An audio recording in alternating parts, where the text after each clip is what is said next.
Hello friend, मैं कुसुम राय। मैं अपने यूट्यूब चैनल पर आप सभी का स्वागत करती हूँ। दोस्तों, मैं एक ललनमा गीत और बेटी विवाह गीत सुनाने जा रही हूँ। अगर आप लोग को अच्छा लगे तो लाइक सब्सक्राइब करना। जेहि दीना बेटी के भैला जनमावा, रे धरती जे गईली दाबाई रे लालनवा, रे धरती जे गईली दाबाई रे लालनवा।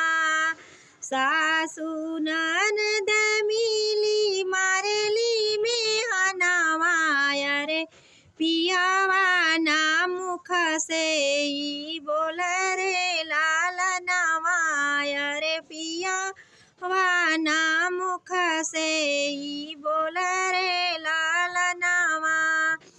जही दिन बाबा हो बरखो जन निकले, अरे माराई हमके ही तना रे लालनवा, अरे माराई हमके ही तना रे लालनवा। तोहरे ये दाना बिटिया जनमली, अरे कहाँ पाई बैतना दाहे जरे लालनवा। अरे दाना तोहरे बिटिया जनमली, अरे कहाँ पाई बैतना दाहे जरे लालनवा, अरे कहाँ पाई बैतना दाहे जरे लालनवा।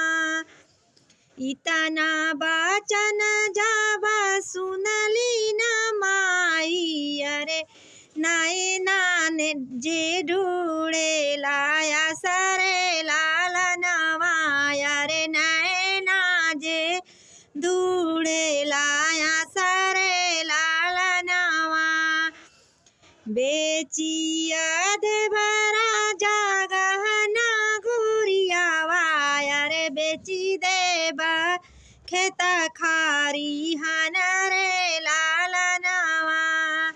बेची देबा राजा गहना घुरियावा, अरे बेची देबा खेत खाली हन रे लालनवा।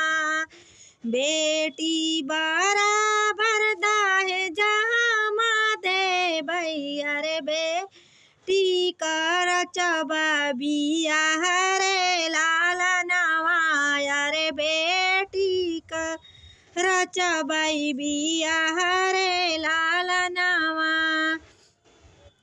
इतना बचन जब सुनलन बाबा, अरे वर खोजई निकल जाई रे लालनवा, अरे वराई खोज निकल जाई रे लालनवा। बराई खोजी बाबा घर के लावटल, अरे छही मास धई देहन बियाह रे लालनवा, अरे छह माह रहीगा बियाह रे लालनवा।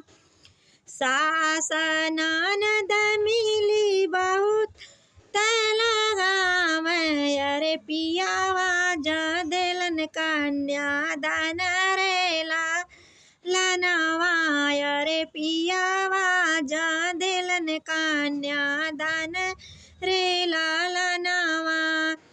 जेहि दिन बेटी का भैला विदाई, अरे मोरे लेखे जगयानी हर रे लालनवा। जेहि दिन बेटी का भैला विदाई, अरे मोरे लेखे जगयानी हर रे लालनवा, अरे मोरे लेखे जगयानी